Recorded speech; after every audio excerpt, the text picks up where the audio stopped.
ஓ துவாரகை கண்ணனின் லீலை மயக்காது போகுமோ, மனசுக்குள் நீயும் வந்தாய் நல் வசந்தம் தானே. என் அன்பு குழந்தையே, உன் வழித்துணை சாயப்பா பேசுகிறேன். உழைத்து ஈட்டுகின்ற பணம்தான் நிலைக்கும் என்பதை நீ தெரிந்து கொள். மனிதனின் அத்தியாவசிய தேவைகள் மிகவும் குறைவானவை. அகந்தையின் தேவைகள் தான் அதிகமாக இருக்கிறது. உங்கள் வயிற்றுக்கு தீனி போடுவது எளிது, அதற்கு 4 இட்லியே அதிகம். உங்கள் அகந்தைக்கு 4000 கோடி என்ன, 40,000 கோடி கூட போதாது என்றார் நீதிபதி. இயக்குனரோ பெரிதாக அழ ஆரம்பித்தார்.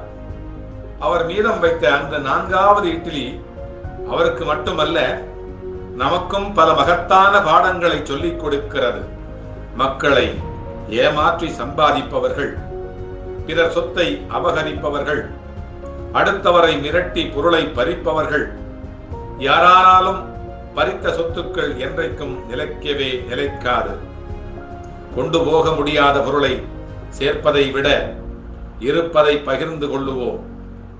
இந்த உலகம் நமக்கு பயன்பட்டதைப் போல வருங்காலத்திலே வருபவர்களுக்கும் கூட பயன்பட வேண்டும் என்பதை நாம் அறிந்து கொள்ள வேண்டும்.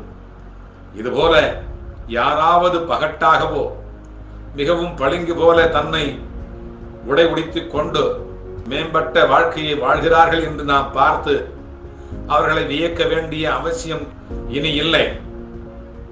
ஆகவே என் அன்பு குழந்தையே, நீயும் உழைத்து சம்பாதிக்க வேண்டும் என்பதுதான் என்னுடைய ஆசை.